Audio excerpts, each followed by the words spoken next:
लोग जो है आज इसका बेसिक अकाउंटिंग टर्म का फाइनल कर देते हैं, खत्म कर देते हैं। ठीक है, हम लोगों ने कहाँ तक पढ़ लिया है? एसेट्स और लायबिलिटी लास्ट में हम लोगों ने किया था। अब आ जाते हैं, दो वर्ड आते हैं, एक आता है रिसीट्स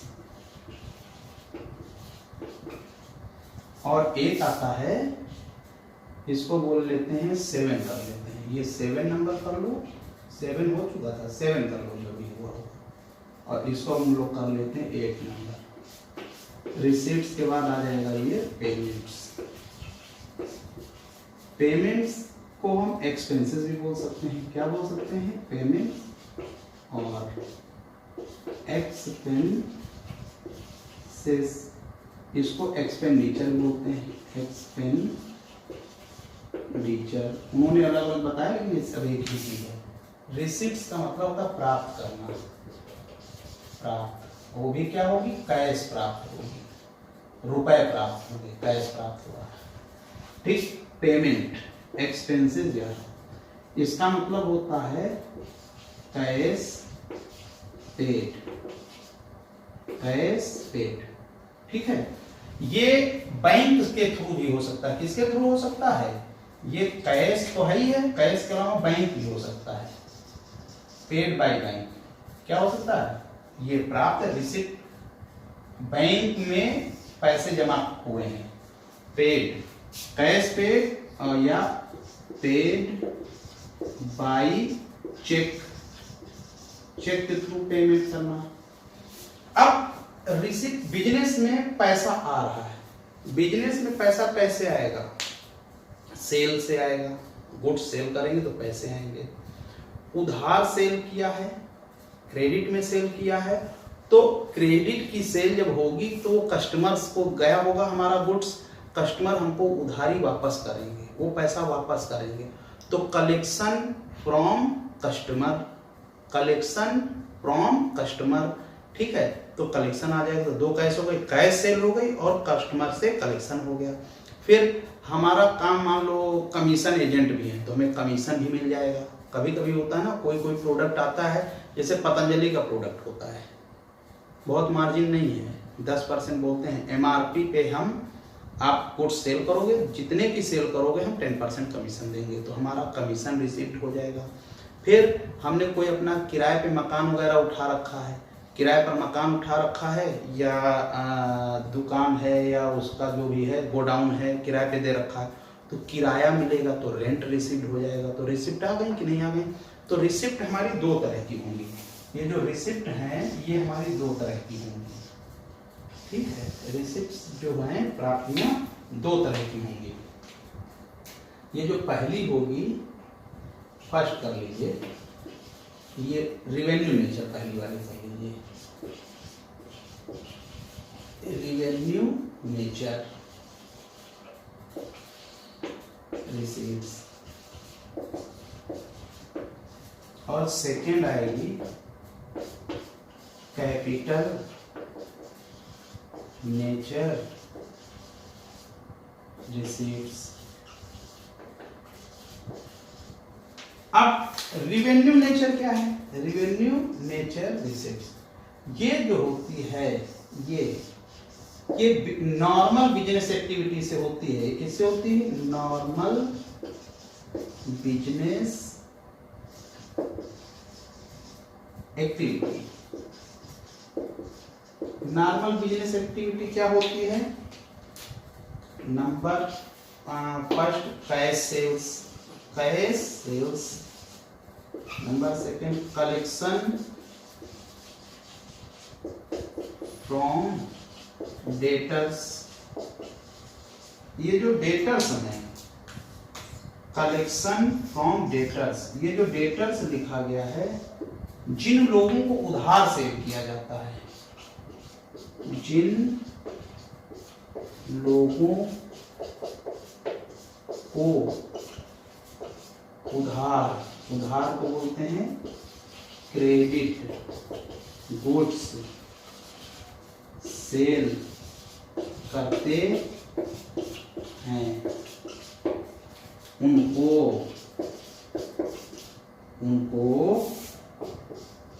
डेटर्स कहते हैं। जिन लोगों को उधार यानी क्रेडिट, उधार को, ये जो उधार शब्द है इसी को इंग्लिश में क्रेडिट बोला गया है। गुड्स सेल करते हैं उनको डेटर्स बोलते हैं। ठीक है, जैसे कि डॉक्टर को हम लोग पहचानते हैं, है तो मनुष्य ही, इंसान है। डॉक्टर कौन है? इंसान ही तो है, लेकिन वो हमको हमारा ट्रीटमेंट करता है, इलाज करता है, तो उसके लिए हमने पद क्या दे दिया? नाम दे दिया, डेटर्स दे दिया। ठीक है, पुलिस का सिपाही है या दरोगा है, यूनिफॉर्म में हमारी सुरक्षा करते हैं रात भर ड्यूटी, तो वो पुलिसमैन हो गया। तो डेटर्स कौन है? जिन लोगों को उधार सेल करते हैं वो लोग का क्या कहलाते हैं? डेटर्स कहलाते हैं। जैसे मैंने किसी को उधार बेचा, तो जिसको मैं बेच रहा हूँ वो व्यक्ति, अब ये डेटर्स में कौन कौन हो सकता है? राम हो सकते हैं, मोहन हो सकते हैं। अगर कोई फर्म है, कंपनी है, हम सैमसंग कंपनी को बेच रहे हैं, सैमसंग कंपनी को बेच रहे हैं, तो सैमसंग कंपनी आ जाएगी। ठीक है, सीओ है सैमसंग कंपनी का, तो ये आपका आ जाएगा। फिर रिसीव में तीसरा नंबर आ जाएगा आपका रेंट रिसीव्ड। रेंट रिसीव्ड ये हमारा, फिर समझ लीजिए, revenue nature, normal business activity है। ये क्या है? नॉर्मल बिजनेस एक्टिविटी, बिजनेस का काम ही है सेव करना, नगद और उधार। Rent received, commission received, commission received etcetera. ये जो एक्टिविटी हैं ये सब एवरी मंथ होती हैं, every month, every year, every month और एवरी ईयर। ये काम कब होता है? ये सारा काम एवरी मंथ, एवरी ईयर होता है। अब आइए कैपिटल नेचर की रिसिप्ट में। कैपिटल नेचर की रिसिप्ट में इस पे हमारा क्या आता है? सेल या सेल ऑफ एसेट्स। एसेट्स बिक रही, कैपिटल है ना, एसेट्स ही हमारी कैपिटल हुई, तो क्या हो रही? सेल हो रही, तो ये आ जाएगा एटसेट्रा। ऐसा नेचर जो कैपिटल नेचर का है, जो ईच एंड एवरी ईयर नहीं होता है, जो ईच और एवरी ईयर परचेज सेल नहीं होगा, सेल नहीं होगा, वो हमारा कैपिटल नेचर होगा। एसेट्स मेन इसमें बेस है आपको समझने का। ठीक, आइए पेमेंट साइड में आते हैं। पेमेंट में एक्सपेंसेस, पेमेंट में क्या क्या आता है? एक्सपेंसेस या एक्सपेंडिचर। ये भी दो तरह के होते हैं, ये भी दो तरह के होते हैं। ठीक है, ये हमारे दो तरह के होंगे। जो इसमें पहला है, कोई प्रॉब्लम? तो इस पे हमारा पेमेंट में परचेजेस आ जाएगा। परचेजेस कौन सा हो सकता है? परचेजेस दो होते हैं, कैश परचेजेस और क्रेडिट परचेजेस। जिनसे उधार खरीदते हैं, क्रेडिट परचेज करते हैं, उनको हम नाम देते हैं क्रेडिटर्स। क्या नाम देते हैं? क्रेडिटर्स। तो ये देखिए हमारा किस में आ गया? ये जो इसमें हमने हेडिंग नहीं डाली, ये रिवेन्यू नेचर का आ जाएगा। ये किस ब्लॉक में आएगा? ये रिवेन्यू नेचर का पेमेंट आ जाएगा। रिवेन्यू नेचर एक्सपेंस लिख लीजिए। रिवेन्यू नेचर, रिवेन्यू की पहचान क्या है? रिवेन्यू नेचर में each and every year, every month. यही बात यहां से यहां सीधे उठा ले जाओ, ये आ जाएगी ईच एंड एवरी मंथ। तो क्या परचेजेस आ जाएगा, परचेजेस के बाद आ जाएगा वेजेस पेड आ जाएगा, वेजेस पेड आ जाएगा। 3 नंबर सैलरी पेड आ जाएगा। 4 नंबर अदर एक्सपेंसेस आ जाएंगे, जो भी खर्चे हैं सारे खर्चे आ जाएंगे यहाँ पे नगद में। पेड इन कैश, ये सब क्या होंगे? Paid in cash, paid in cash. Note कर लेना, थोड़ा गंभीर हो रहा है। ठीक है, 2-4 बात सुन लोगे और इसका जो मैंने चैप्टर दिया उसमें आ जाए, परेशान होना। फिर रिवेन्यू नेचर का एक्सपेंस हो गया।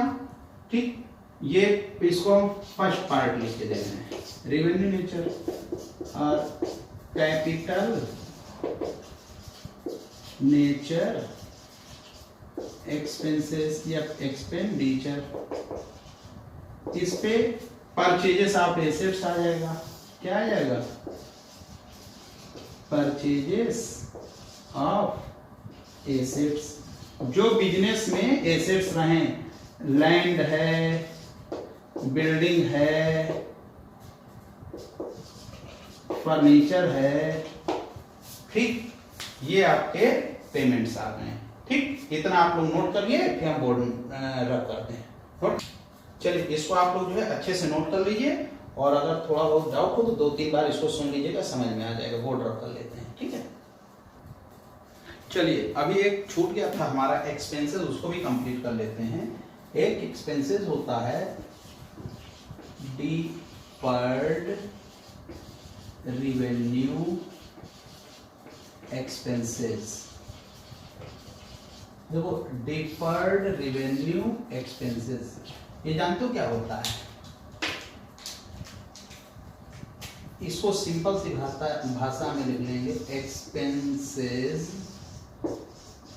पेड फॉर मोर देन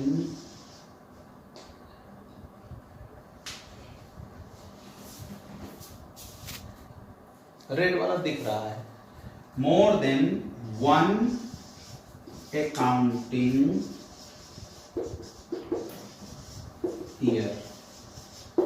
ध्यान देना, एक्सपेंसेस ये है क्या चीज, इसको हम उसी में लिखे ले रहे हैं। आपका जो है 7 का थर्ड पार्ट हो जाएगा, 1 2 3 थर्ड पार्ट, ठीक है।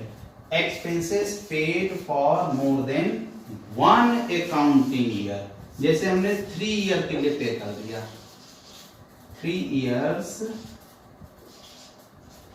Annual advertisement paid 30,000। 3 ईयर की एडवर्टाइजिंग पेड कितनी करी? 30,000। इसके 2 हिस्से बन जाएंगे। 3 साल की पे करी, इसमें ईयर ऐसे बना लो, एक तो हमारा करंट ईयर बन जाएगा, बचा कितना? 2। कै साल का पेमेंट कर दिया? 3। एक तो हमारा करंट ईयर में चला जाएगा। एडवांस कितना पे किया? 2 साल का। इसको भी 3 से डिवाइड कर देंगे तो 10,000 रुपए इधर आ जाएगा। 10-10 के 3 टुकड़े, यानी 10,000 एक साल का, फिर 10,000, फिर 10,000।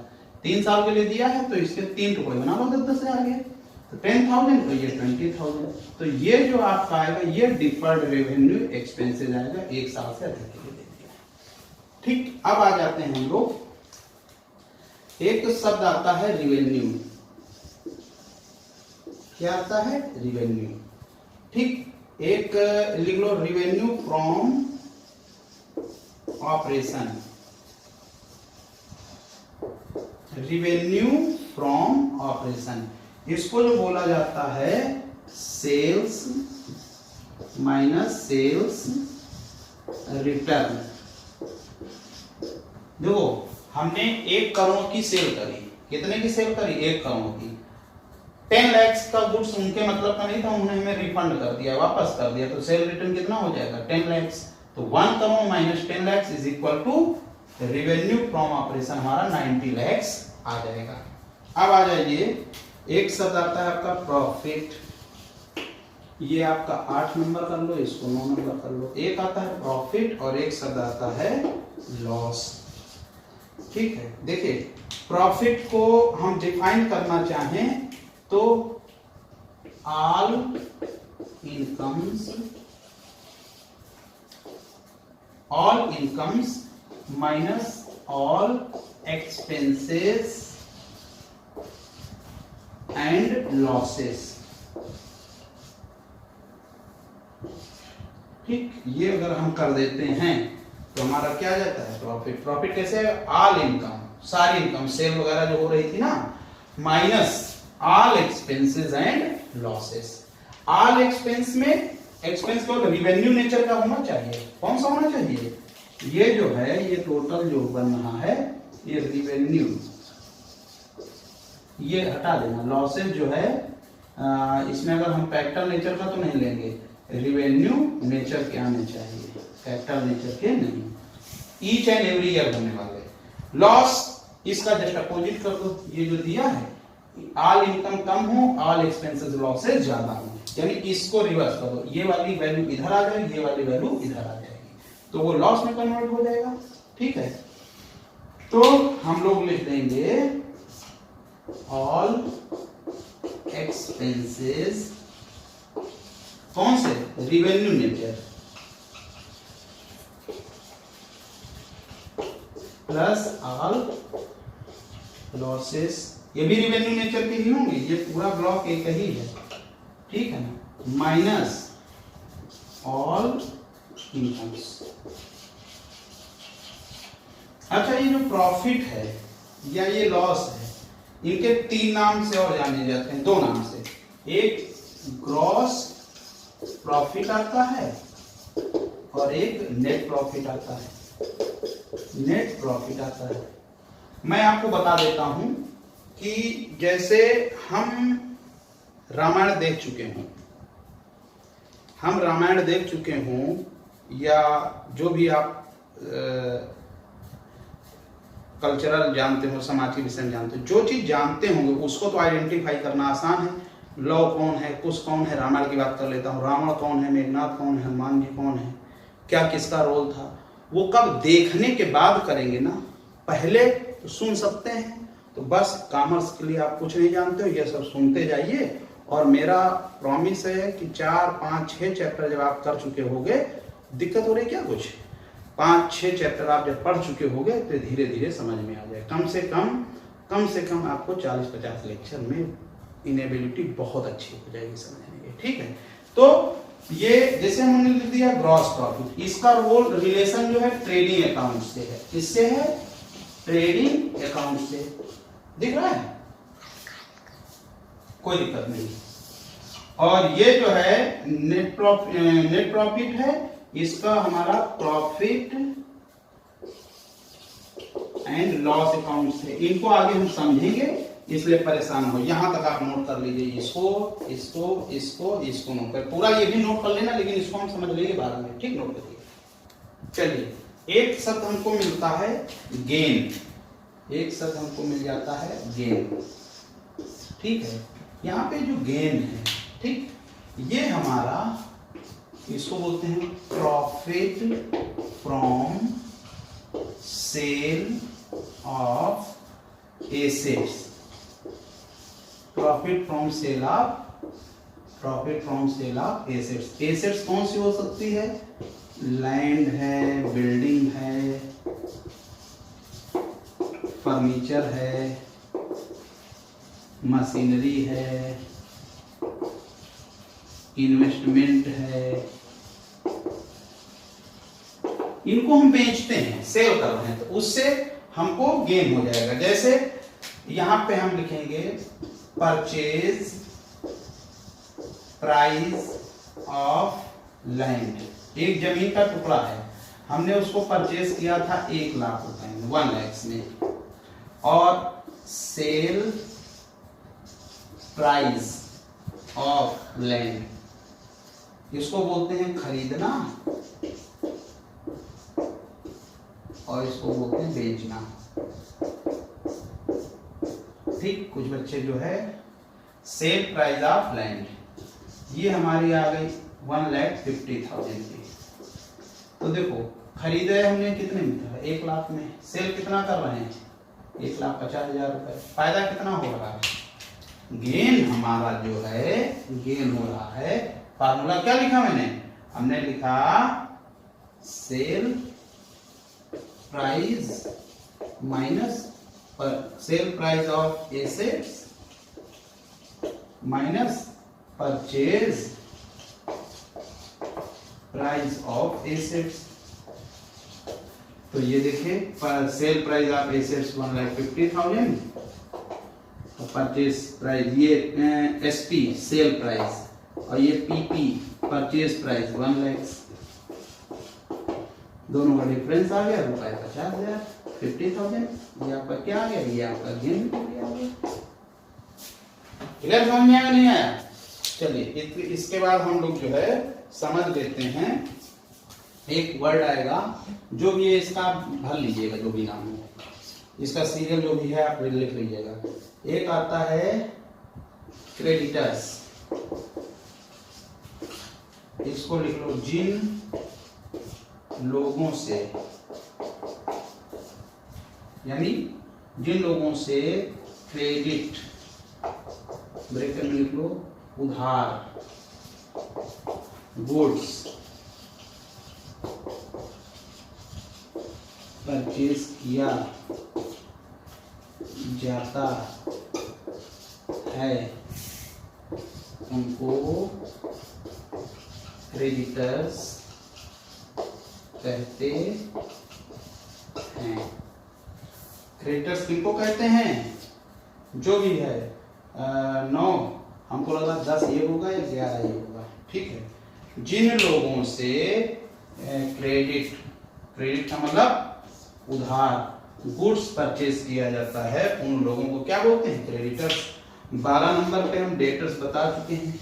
डेटर्स, जिन, ये परचेज शब्द है, यहाँ पे ध्यान रखना है, ये परचेज किया जाता है।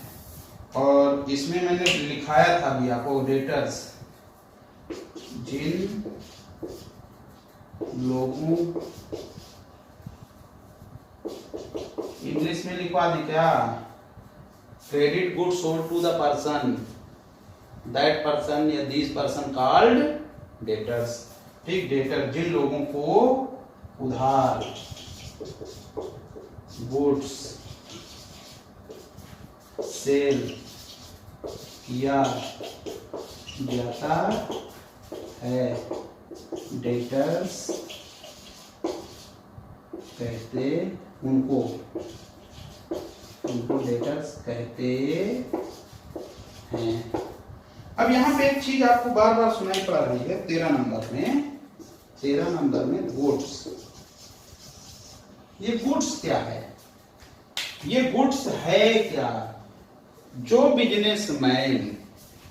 बिजनेसमैन जिस चीज को खरीद रहा बेच रहा, वो क्या कहलाती है? गुड्स। मारुति कार वाले, कानपुर में केटीएल, माई कार, ये लोग क्या करते हैं? कार खरीदते हैं और कार बेचते हैं। कंपनी से खरीदा, कस्टमर को बेचा, तो कार उनके लिए गुड्स है, लेकिन कस्टमर के लिए वही एसेट्स है।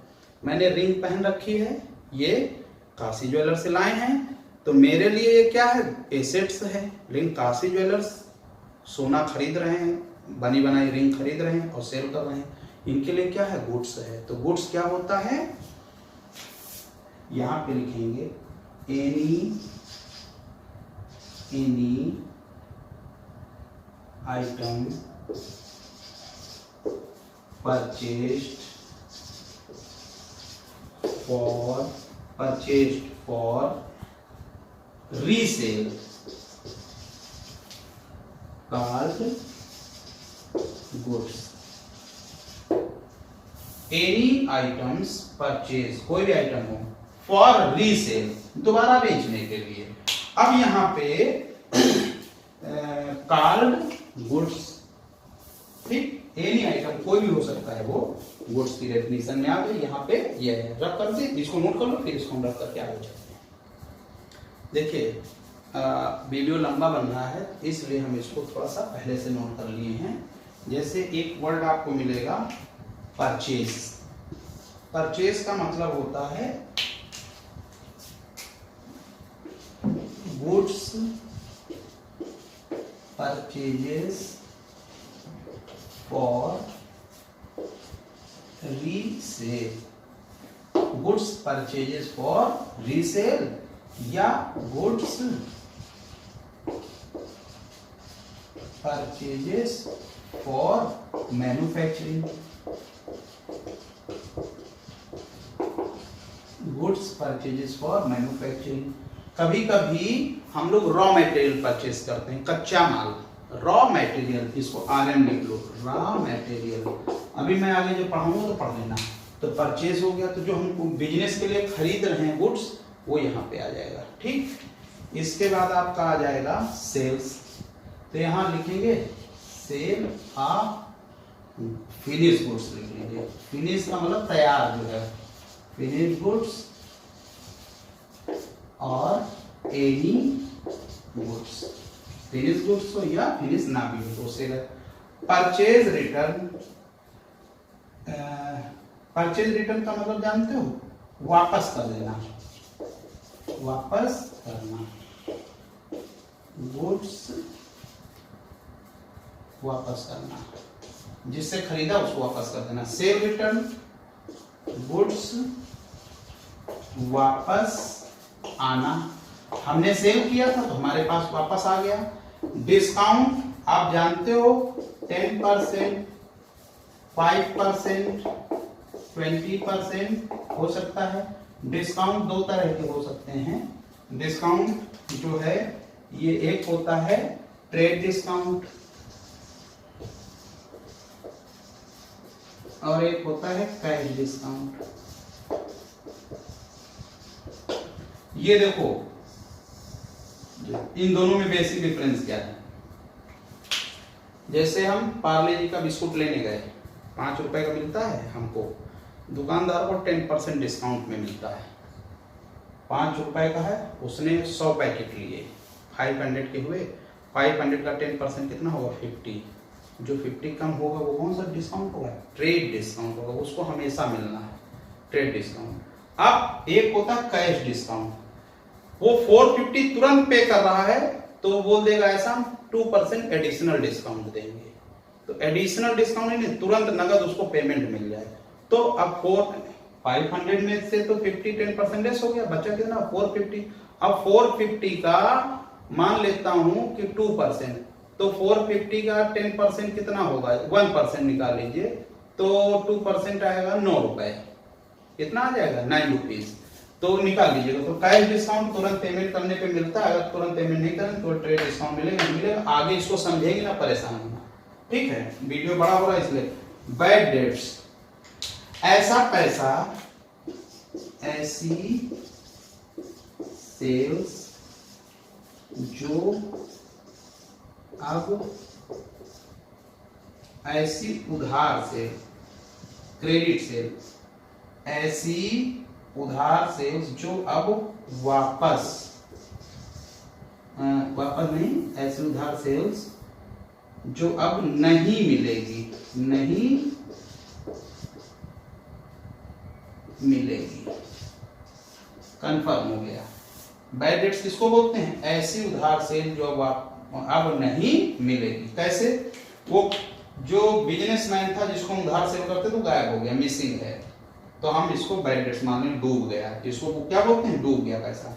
वाउचर, ये क्या होता है, बिल होता है। क्या होता है, बिल। हम लोग कोई चीज खरीदते हैं, मॉल वगैरह में जाते हैं, बिल निकल के आता है, जो बिल मिलता है वही वाउचर्स होता है, वही हमारा प्रूफ होता है, ये वाउचर जो है।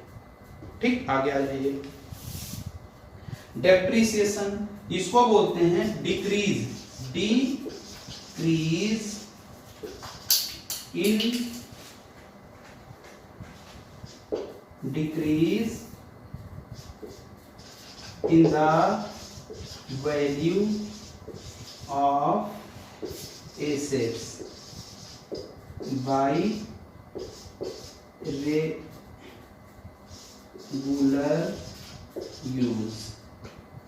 देखिए डेप्रिसिएशन किसको बोलते हैं, decrease in the value of assets by regular, सब हटा दो, रेगुलर हो भी सकता है और नहीं भी हो सकता है, तो हम इसको क्या कर सकते हैं, इसको रेगुलर ना करके बाई यूज, तो लिख लेंगे decrease in the value of assets by use. Assets को जो यूज करने के कारण उसकी कीमत में कमी होती है, उसको हम लोग क्या बोलते हैं, उसको हम लोग बोलते हैं डेप्रिसिएशन। जैसे सिंपल सी बात है, हम एक बाइक खरीद के लाए 1 लाख रुपए की, कितनी खरीद के लाए, 1 लाख, ध्यान देना, 1 साल तक अपने पास घर में रोका है, एक भी दिन नहीं चलाया, ईमानदारी से लेके आए थे, गेट के बाहर नहीं निकली। पड़ोसी से हमने कहा कि हम इसको बेचना चाहते हैं, तो कह देगा 70 की दे दो, 60 की दे दो, 50 की दे दो। बाइक नई है फिर भी वो पूरे पे नहीं लेने। जैसे मोबाइल हम ले आए, नया लिया, एक भी दिन नहीं चलाया, डिब्बा की हम सील तक नहीं तोड़े, और उसको हम 6 महीने बाद बेचना चाहें, बिकेगा उतने में? नहीं बिकेगा। उसकी जो कीमत में कमी हो रही है, क्यों? मार्केट में आते हैं उसकी कीमत में कमी आ जाती है। तो इसको एग्जांपल के लिए हम समझ ले रहे हैं, लेकिन यहाँ पे जो डेप्रीसिएशन, फैक्ट्री में हमारी जो मशीन होंगी, फैक्ट्री की बिल्डिंग होगी, फर्नीचर होगा, वो उनकी कीमत जो गिरती है, कीमत कम होती है 10%, 15%, वो डेप्रीसिएशन के नाम से जानी जाती है। परेशान में याद हो जाएगा। फिर बी आर का रिलेशन सेल से होता है। बी आर का रिलेशन किससे होता है? तो इसको हम चेंज कर लेते हैं, इसको हम कर लेते हैं बीपी और इसको कर लेते हैं बी आर। क्यों? ये सेल के सामने दिया है, ये बी आर, और ये परचेज के सामने दिया है बीपी। ये उधार होता है। क्या होता है? जिन लोगों से उधार गुड्स खरीदा जाता है उनसे प्रॉमिसरी नोट हम लोग लिखवा लेते हैं, हम लिखते हैं नहीं बीपी में, वो लिखेगा, हम एक्सेप्ट करेंगे तो बीपी हो जाएगा। और जिनको हमने बेचा होगा तो हम लिखेंगे। ये आगे पूरे चैप्टर हैं, बिल्स ऑफ एक्सचेंज चैप्टर, तब पढ़ेंगे, परेशान हो, समझ में आ जाएगा। बैलेंस शीट, ये भी हम आगे पढ़ेंगे। ये फाइनेंशियल स्टेटमेंट होते हैं। इसमें फाइनेंशियल स्टेटमेंट जब इसको बोलेंगे तो इसमें ट्रेडिंग अकाउंट और एंड पीएल अकाउंट भी शामिल हो जाएगा। तो ये फाइनेंशियल स्टेटमेंट में कॉस्ट ऑफ गुड्स सोल्ड। तो बैलेंस शीट आगे हम लोग पूरा चैप्टर उसको पढ़ेंगे।